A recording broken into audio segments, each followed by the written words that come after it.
최은영 작가 작품을 그러면 한번 이야기를 짚고 넘어가죠. 뭐. 네. 네, 최은영 작가 작품은 다들 공통적으로 좋게 봤는데 어떻게 보였어요?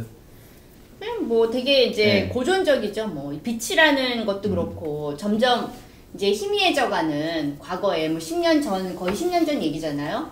그러니까 우리가 빛의 과거라는 최근에 은희경의 소설 제목에서도 알 수 있는 것처럼 이제 과거에 어떠한 이 순간 근데 점점 희미해져가는 그 순간을 그런 어쨌든지 간에 그 붙잡아서 이렇게 재현하고 싶은 그 욕망 이런 게 보통은 이제 소설이잖아요. 소설이라는 것 자체가 되게 시간성의 문학이기도 하지만 어떻게 보면 이게 자연적인 시간을 중단시켜서 그걸 얼려가지고 그거를 이렇게 보여주는 거잖아요. 그러니까 간직해야 된다. 뭐 영구 불멸의 어떤 순간으로 만들고자 하는 거잖아요. 그게 이제 빛이라는 것으로 주로 많이 형상화되어 왔는데 그동안 그런 점에서 되게 좀 이전의 작품의 어떤 맥락 속에서 되게 고전적으로 읽히는 소설이라는 생각이 들었어요. 그리고 여기에서 이제 용산 참사를 이제 다루는 그 방식이 쇼코의 미소에서 그런 여러 가지 사회적인 문제를 다루는 작가적 방식의 연장선상에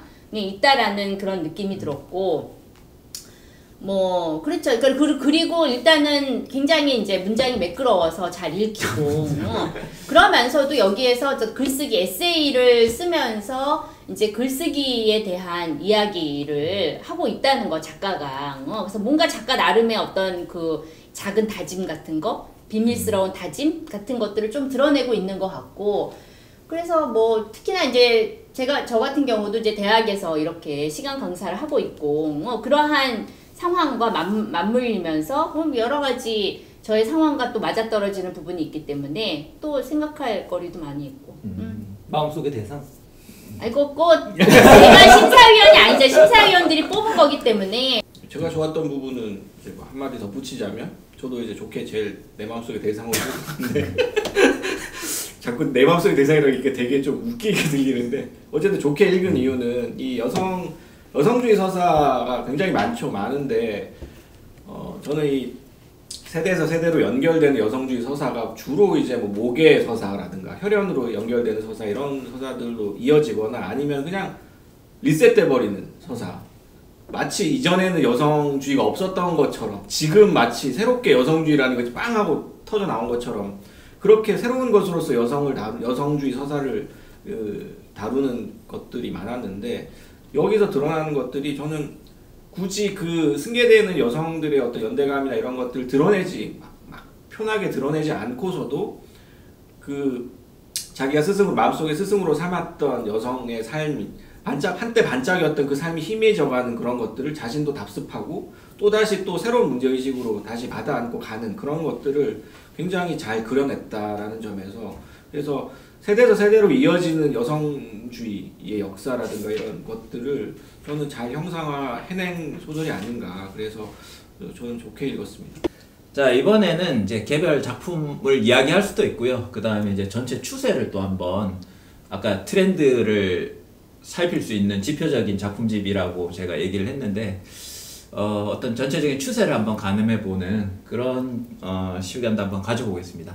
이 작품들 안에서의 젠더 문제보다는 저는 오히려 세대 문제 같은 거가 더 두드러지기도 하고 그러니까 뭐라고 해야 될까 그 젠더뿐만이 아니라 어떤 적대가 형성될 수 있는 우리 사회 지형 안에서의 모든 어떤 지형적인 이 구분선들을 많이 아우르려고 한다 작품들이. 그러니까 때때로는 너무 지나치게 많이 아우르려고 한다라고 하는 게 제가 느낀 느낌이 더 강했어요. 특히 이제 이현석의 작품 같은 경우도 사실은 이제 뭐 어떻게 보면 소재적으로 보면은 가장 단순하게 소재적으로 이야기하면 낙태를 둘러싼 쟁점을 3명의 여성 인물들을 중심으로 해가지고 이 시선과 관점을 교차시키면서 그러니까 물론 이제 소설자는 한 명이지만 시선과 관점을 교차시키면서 보여주는 거잖아요. 근데 그러다 보니까 굉장히 이 3명뿐만이 아니라 요즘에 가능한 담론화된 형태의 낙태에 대한 이야기들이 이 소설 안으로 막 다 끌어올려지는 거죠.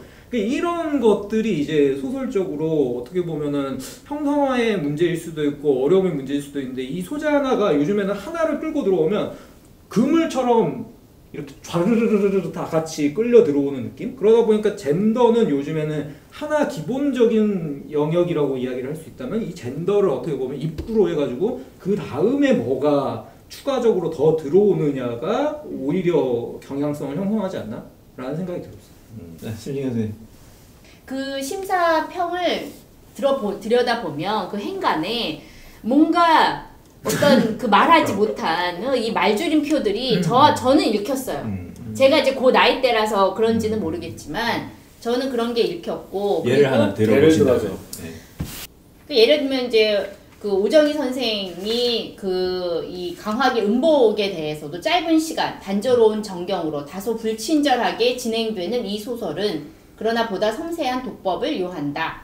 어쩌고 저쩌고 뭐 이제 이런 식으로 얘기할 때 뭔가 이 작품에 대해서 막 상찬을 한다기보다는 그냥 할 말을 한다라는 느낌이 들었고 그 다음에 그 서영채 전성태 소설가 같은 경우도 계속 이제 이거를 다시 읽기에 여러 번 동그라미를 쳤다. 자기가 한 번 읽고 잘 무슨 얘기인지 모르겠었다. 뭐 이런 얘기거든요, 사실은. 그리고 서영채 선생님 같은 경우는 맨 처음 부분이 굉장히 이게 한국 단편 소설에 대한 경탄 이렇게 얘기하면서 이거를 뭐 놀랍다. 이제 고유의 자기 고유의 한국에서 단편 소설이라는 장르는 이제 자기 고유의 경지를 만들어냈다 해도 좋겠다는 생각을 하게 됐다. 뭐 이런 식의 얘기를 하거든요. 그러면서 이게 이 작품의 질량감들이 한두 작품이 아니라 그냥 전체로 밀려온다. 그래서 젊은 작가들의 단편 소설을 읽는 제 호흡을 쥐락펴락했다. 그러면서 뭐라고 얘기하면 시속에 물든 기계적 독법의 주인장에게. 그러니까 시속에 물든 거는 이미 기존에 익숙했던 독법이 있을 거 아니에요. 그 독법에 나에게 그것은 괴로운 일이 아닐 수 없었다. 앞뒤가 안 맞는다. 제가 보기에는 여기에서 일단 욕을 하면 안 돼 라고 하면서 일단 좋게 얘기해야 돼. 라는 식의 그 강박이 너무 심한 게 아닌가 라는 생각이 들어요. 그러니까 어떤 면에서 보면 저도 요번에 이런 이 작품집을 읽고 또 최근에 젊은 작가들의 작품을 쭉 읽으면서 드는 생각은 내가 알던 제가 맨 처음에 그랬어요. 소설이 아니구나. 그러면 그 소설들을 나는 더 이상 이 소설들과 같이 호흡할 수 없기 때문에 나는 그러면 이 소설을 읽으면 안 되는 건가? 내가 생각하는 문학 작품의 판단 기준, 문학성의 기준과 지금의 문학성의 기준이 너무 다른 것 같다는 생각이 드는 거예요. 물론 저도 늘 그렇지만 제가 가지고 있는 문학성의 판단 기준이 저 스스로도 이게 뭔가 한계가 있고 이거를 좀 해체시켜야 된다는 생각을 계속 하기는 하거든요. 그러고 좀 다르게 보이기도 하고 예전 작품들이. 근데 지금의 소설들을 보면서는 이거를 그러면은 나는 더 이상 읽으면 안 되나 이제 늙은이로서 아닙니다. 읽어주십시오. 아니 뭐 안 되지. 근데 그런 생각이 좀 들었는데 어떤 생각이 드냐면 그 지금의 젊은 독자와 젊은 평론가가 읽는 독법과 그 다음에 이제 좀 이 기성 세대의 독법들이 서로 충돌하는 부분이 분명히 있거든요. 있을 수밖에 없겠죠. 그리고 이거는 어떤 문학적 쟁탈전이에요. 그러니까 기존의 기성세대들이 장악했던 그 독법들을 이렇게 이제 그것들을 땅 따먹게 하듯이 이게 젊은 세대들이 그 독법에 이제 반기를 들면서 자기들이 이제 그거를 막 가져가야 되는 거예요. 근데 그러려면 이게 뭔가 투쟁이라는 게 보여야 되는데 마치 이 기성세대들은 숨죽이고 있는 거예요. 얘네들이 조용해질 때까지. 가만히 있자 일단 말하지 말자. 그러니까 약간 그런 느낌이 들어서 전 되게 불편했어요. 솔직히 말하면. 저희 채널에도 뭐 그런 댓글들이 달릴 수 있죠. 꼰이라던가 틀이라던가 이미 달려 있어요. 그 좀 더 기성 그 문인들이나 평론가들이 조금 지금의 작품들에 대해서 조금 더 적극적으로 좀 읽어야 되지 않나라는 생각이 조금 들더라고요. 세상 최초로 비평과 비평을 아니 뭐 비평과 비평을 한다 이게 저를 포함해서 좀 그런 생각이 들었습니다. 자, 박건 선생님. 저는 일종의 총평이라면 총평인데요. 뭐 이번에 우리가 읽은 2020년 젊은 작가상 수상 작품집뿐만이 아니라 최근에 소위 핫하다고 하는 그 문학 작품들, 소설들을 읽으면서 공통적으로 느낀 것이 정체성이라는 이슈가 전면화되고 그것이 일종의 디폴트 값처럼 다뤄지고 있다는 거 그거 하나하고 그러면서도 정체성이 전면화됨에도 불구하고 기이하게도 계급성이 완전히 거세되고 있다는 거. 그러니까. 최근 들어서 사실 이런 이슈들이 사실은 전 세계적으로 혹은 전 사회적으로는 굉장히 뜨거운 이슈임에도 불구하고 소설에서는 전혀 다뤄지지 마치 존재하지 않는 문제인 것처럼 증발해 있다라는 거. 저는 이거 굉장히 징후적인 거라고 보거든요. 왜 그럴까? 그러니까 제가 처음에 이 방송 시작하면서 그 얘기했듯이 문학의 부엉이가 자정이 지나서야 겨우 날갯짓을 한다고 얘기했잖아요. 여기에는 이 문제도 포함되어 있습니다. 지금 전 세계적으로는 사실은 이 경제적인 격차, 불평등의 이슈가 굉장히 극대화, 극명화되고 있어서 사실은 과거의 유산이었던 사회주의 운동이 미국에서 다시 일어나고 있고 공산주의란 말이 코뮤니즘이라는 말이 공공연히 튀어나오고 있거든요. 젊은 세대들 사이에서. 그런데 한국의 문학의 소설 속에서는 전혀 이런 이야기들이 나오지 않고 있다. 오히려 억압되고 있는 것처럼 보일 정도로 완전히 사라져 있다. 거세되어 있다. 이런 것들이 무엇을 의미하는 것인지 저는 좀 생각해 봐야 된다고 생각을 해요. 그래서 저는 요번에 이 젊은 작가상 수상 작품집에서도 공통적으로 그걸 느꼈어요. 이 소설집뿐만이 아니라 사실 최근에 뜨고 있는 여러 작품들 중에서 저는 공히 그런 문제의식이라든가 그런 어떤 시선을 느껴보지 못해서 이게 과연 무엇을 의미하는 것일까? 이게 독자층의 어떤 계급성을 드러내는 것인지 문단의 계급성을 드러내는 것인지 작가의 계급성을 드러내는 것인지 저는 잘 모르겠습니다. 저는 뭐 종합적 여러 가지 이유들이 있을 거라고 봅니다만은 이거는 저는 사회비평가로서 혹은 제 한 사람의 그 연구자로서 되게 좀 흥미로운 주제이기도 하고요. 좀 심각하게 보고 있습니다.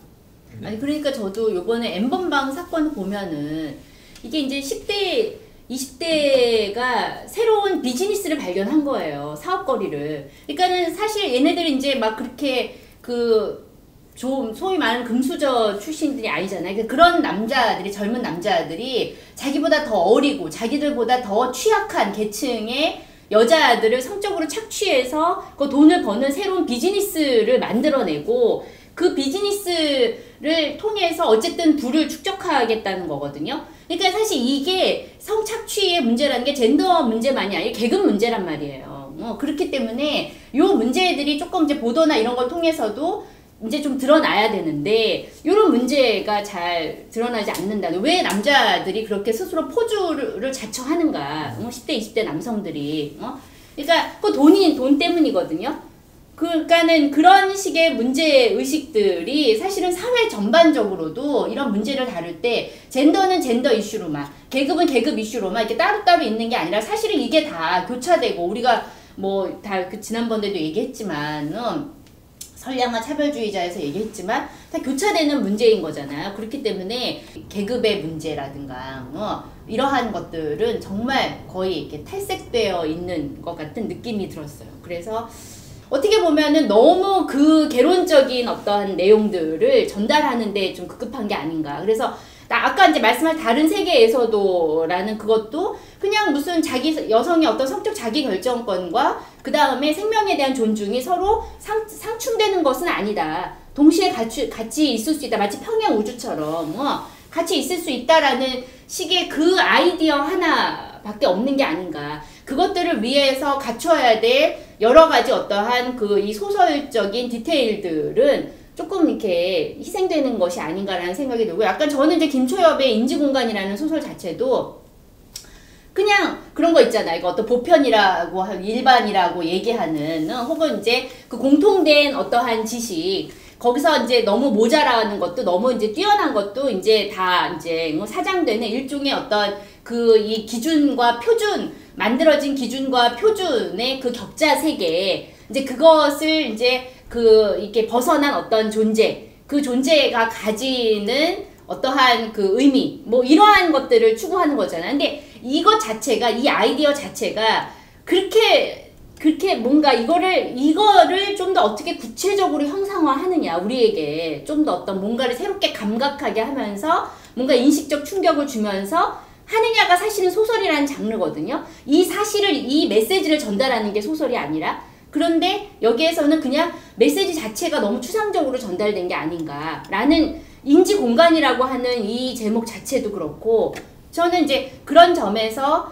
뭔가 이게 이 소설들이 어떠한 너무 이제 개론적으로 한 줄 요약되는 거를 그냥 너무 보여주는 게 아닌가 그런 생각이 들었습니다. 저는 김초엽, 장유진 소설들이 가지고 있는 이 공간성 어떻게 보면은 그러니까 그 말씀하셨던 것처럼 개념적인 것이 그대로 그냥 소설 안에 들어가서 형상화된 것 같은 그런 공간성도 요즘 독자들에게 있어서는 충분히 설득력 가지는 부분이 있다고 생각을 해요. 그게 이제 가지고 있는 그러니까 도식적이지만 도식적이어서 바로 와닿는 지점들이 있는 거죠. 그러니까 연수를 하게 되는 이 공간 안에 그 연수해주는 뭐라고 부르죠? 선생님과 나만이 놓여져 있는 이 공간. 그리고 또 김초엽이 만들어낸 말 그대로 인지적 공간이라고 하는 것이 격자적인 건축물로 실제로 구현되어 버린 그런 공간이라고 하는 거에 대해서 요즘 아마 20대나 10대 독자들이 그러니까 뭐 10대는 좀 어려울 수도 있지만 20대 이상, 20, 30대 독자들에게 있어서 그렇게 뭔가 추상적이기만 할까라는 생각은 있어요. 그러니까 이런 것들이 이제 인지공간 이야기도 어떻게 보면 요즘 사는 사람들에게는 사이버 공간에 어떻게 보면 더 부합하는 이야기잖아요. 그러니까 사람들이 하나의 보편으로 동기화되어가는 하나의 이제 독자적인 이제 전체적인 구성으로 동기화되어가는 부분이 있고 그게 아니라 어떻게든지 간에 개별화를 시켜야 되는 별도의 자기만의 서버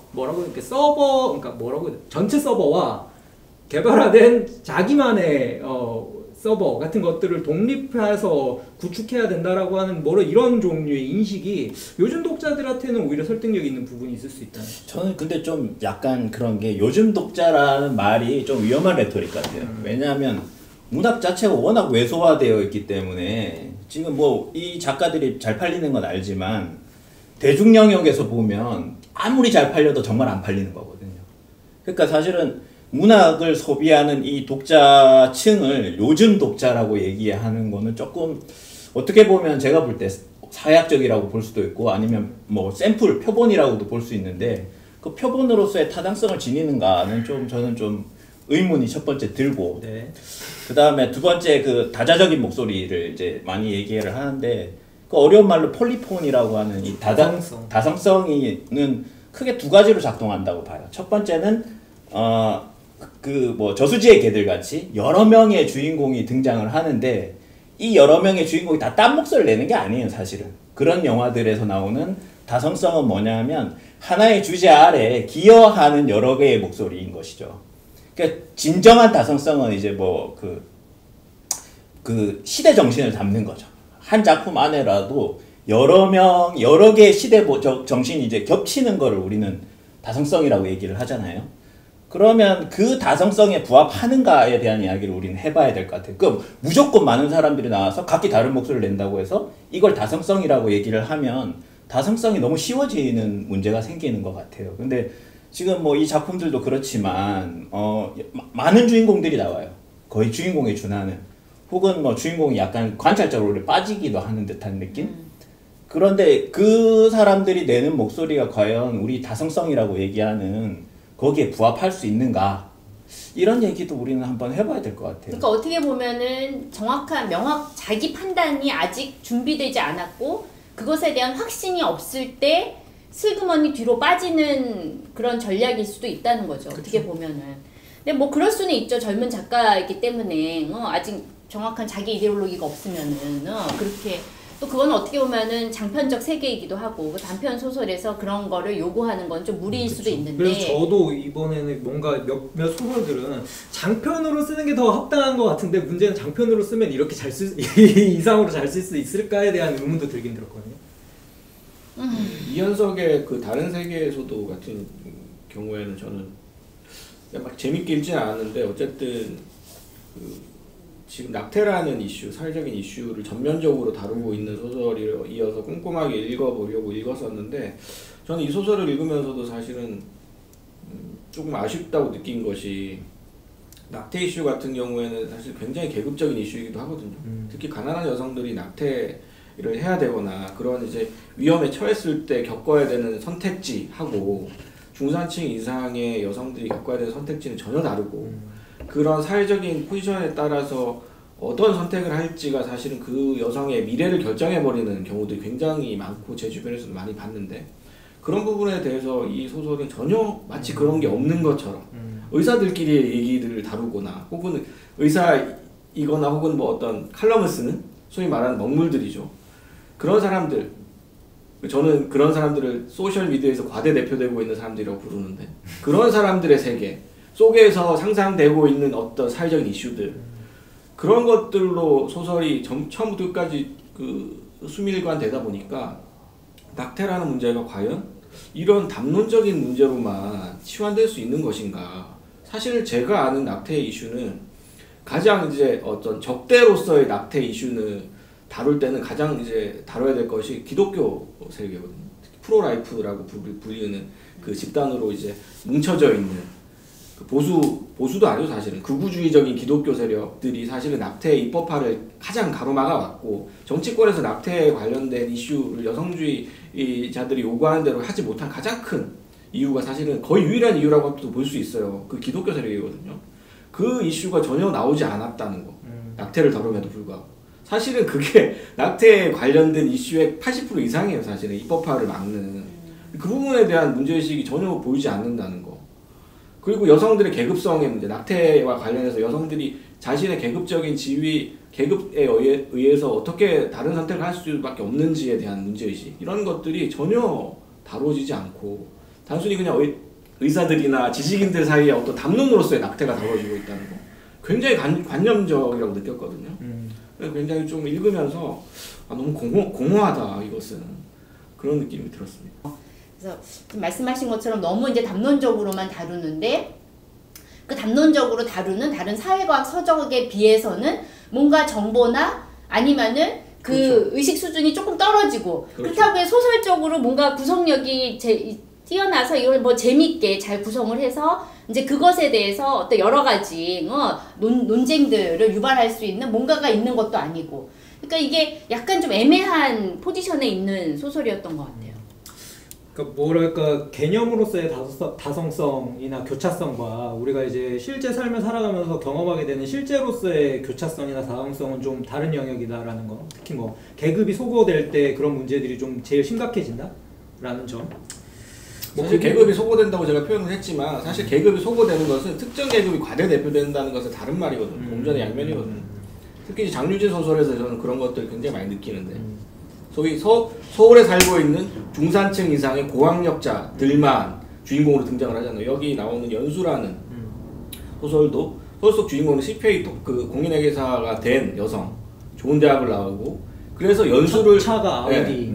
첫 차가 아우디고 시간과 돈을 들여서 연수를 1대1로 받을 수 있을 만한 계급적인 지위를 갖고 있는데 연수는 대체로 1대1이에요. 네, 1대1이긴 하지만 그런 시간이 안 되는 사람들이 많거든요. 사실은 그런 것들이 사실은 장유진 소설에 저는 굉장히 많이 느꼈어요. 판교 소설이라고 하잖아요. 그런 그 이를테면 여유와 시간과 인지 자원을 가지고 있는, 문화 자본을 가지고 있는 사람들이 주로 등장하는 소설들. 근데 사실은 그게 우리는 보편적인 이야기다라고 느끼잖아요. 왜냐면 우리도 그 계급에 사실은 속해 있는 거예요. 사실은 우리 독자들 대부분이. 근데 사실은 세상은 그런 독자들만 이루어지지 않고 어떻게 보면은 정규 분포로 따지면 아웃라이어죠. 우리 같은 사람들은. 정규 분포에 있는 사람들은 사실은 이 소설 속에 등장하는 삶과 전혀 다른 삶을 살고 있기도 하고, 사실 이 소설을 읽으면서 뭔가 좀 이질감을 느낄 수도 있다라는 생각이 들었어요. 그래서 제가 얘기하고 싶은 거는 어쨌든 이 소설이나 문학이 지나치게 계급성이 탈각되어 있고 또 어떤 면에서는 굉장히 정체성 이슈가 전면화되어 있고 그러다 보니까 또 특정 계급이 지나치게 또 과대대표되어 있는 그런 부분들이 좀 최근에 더욱더 드러나고 있는 것 같습니다. 오히려 과거. 아니 근데 저는 이게 연수 같은 장유진 소설 같은 경우는 그러니까 물론 이제 그런 소위 말하는 판교 소설이라고 얘기할 만한 그런 부분이 있는데 그런 식의 어떤 사실 이전에 우리나라 소설을 보면은 소위 말하는 아웃사이더, 그러니까 뭐 지하 생활자, 지하 생활자들 소위 말하는 그런 사람들로만 이루어져 그렇죠, 있잖아요. 그렇죠. 그렇기 때문에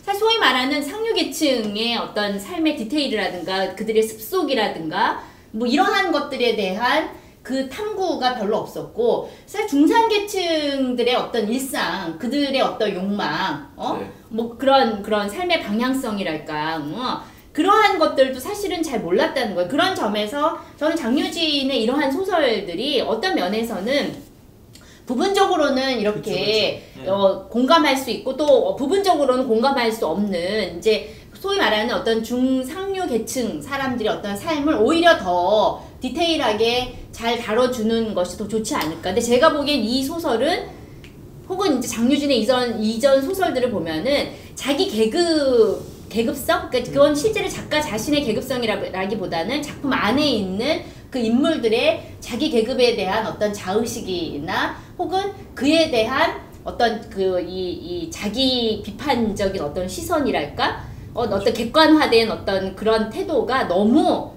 없어요. 그게 저는 오히려 더 문제고. 대자적인 의식이 없죠. 네. 그거를 예를 들면 여기에서 자기가 다 모든 건 다 그냥 자기가 원하는 대로 다 됐는데 하나 딱 안 되는 게 운전이잖아요. 운전. 근데 그 운전 자기가 그거는 마치 뭐냐면은 난 뭐 다 뭐 잘하는데 나는 요리를 참 잘 못해. 뭐 청소를 나는 잘 못해. 라는 식의 일종의 약간 투정? 뭐 이렇게 그런 느낌이 든다는 건데 그거를 보충해 주는 사람은 뭔가 이렇게 테니스를 하는 자기 딸을 위해서 이런 식의 이제 알바를 하는 중하 계층 여성, 나이든 여성인 거잖아요. 그러니까 그런 여성을 만나면서 이제 자기의 그런 것들 마치 엄마와는 내가 이렇게 같이 뭐 공존할 수 없지만 이런 여성들과는 그래도 일시적인 관계이기 때문에 공존할 수 있다. 뭐 이런 식의 얘기로 가는데 그게 제가 보기에는 그런 자기 계층에 대한 그런 자의식 같은 것들이 너무 없어요. 근데 표면적으로 봤을 때 저는 시종일관 자기 계층에 대한 자의식을 철두철미하게 유지하는 그런 식으로는 요즘에 소설들이 잘 나오지 않는 것 같고 실제 요즘 뭐 어떻게 보면 우리의 삶의 습속에서도 습속 맞나? 그런 표현, 그런 어떤 인물 유형들이 더 빈번하잖아요. 그러니까 그런 점에서 보자면은 어떻게 보면 과거의 한국 문학에서 등장했었던 인물들이 가지고 있었던 지나치게 하위 계층 아니면은 아까 이야기했었던 아웃사이더, 찐따 뭐 이런 인물들이 가지고 있었던 과대 대표성을 지금 달리 이야기하면은 지금 장유진이라던가 뭐 이현석의 소설 안에서 등장하는 인물들이 다른 방면에서 좀 밸런스를 맞춰주고 있다라는 그러니까 옹호 아닌 옹호를 할 수도 있을 것 같고 특히 이현석 소설 같은 경우에도 어떻게 보면 의사의 전문 지식 가지고 이런 식으로 들어와서 낙태 문제에 대해 이야기하는 뭐 소설은 그동안엔 또 없었던 거기도 하고 물론 이제 이 형상화 문제에 대해서는 앞서 이야기했던 것처럼 달리 생각해 볼 수 있겠지만 요즘에 제가 생각했을 때는 확실히 직업적 전문성이 이 소설 안으로 많이 침투해 들어오고 있다. 그래서 옛날에는 상류 계층이라던가 아니면은 엘리트 지식인에 대한 이미지라고 하는 것들이 소설 안에서 이미 약간 상상화되고 유형화된 모습으로 많이 등장을 했다면은 요즘 소설들에서는 조금 더 구체성을 그래도 갖추어가고 있는 즈음이 아닌가라는 생각이 들었고 저는 그런 면에서 보자면은 김봉곤 소설에 나오는 등장인물들이 더 공감이 가긴 했어요. 왜냐면은 돈 없는데 명품은 사고 싶어. 이게 제 사정이거든요. 그러니까 그런 계급성, 그러니까 철두철미한 자기 계급성에 대한 인식을 가지고 살아가는 게 아니라 어떤 그 자기 정체성의 면모를 쫓아가는 과정 중에 난 못 사는데 근데 뭔가 이건 얻고 싶어 라고 하는 이런 자가당착 같은 게 오히려 요즘에 조금 더 보편성을 가지고 있지 않나 이런 생각도 듭니다. 그러니까 저는 장유진 작가가 최근에 이렇게 각광받고 이렇게 사람들이 좋아하는 이유가 있다라고 생각을 하거든요.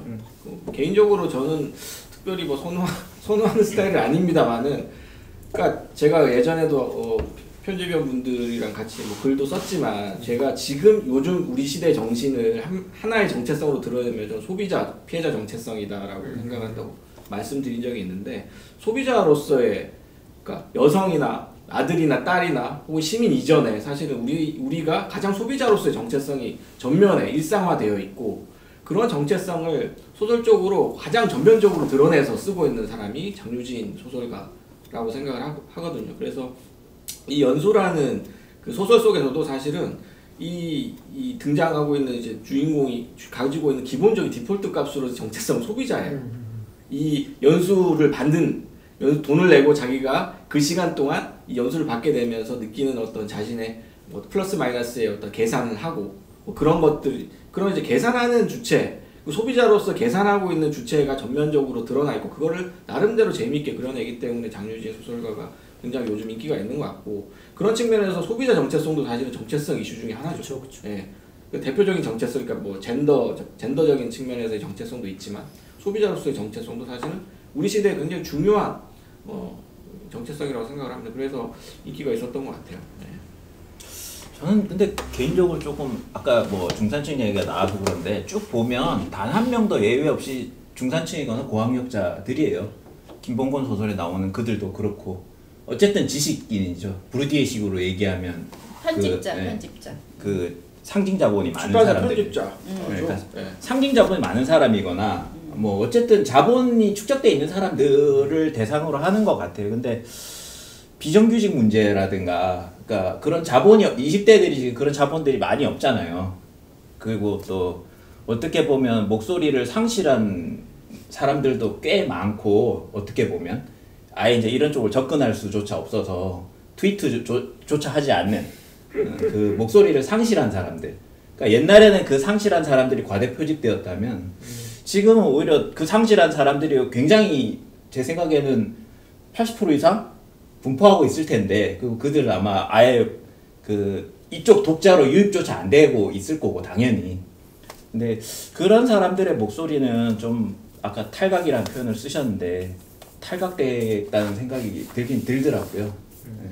자, 알겠습니다. 그 마무리는 짧게 하겠습니다. 이상으로 젊은 작가상 수상 작품집 리뷰를 마치겠습니다. 그럼 다음에도 초심으로 돌아가는 기획을 가지고 돌아오도록 하겠습니다. 감사합니다. 감사합니다. 감사합니다.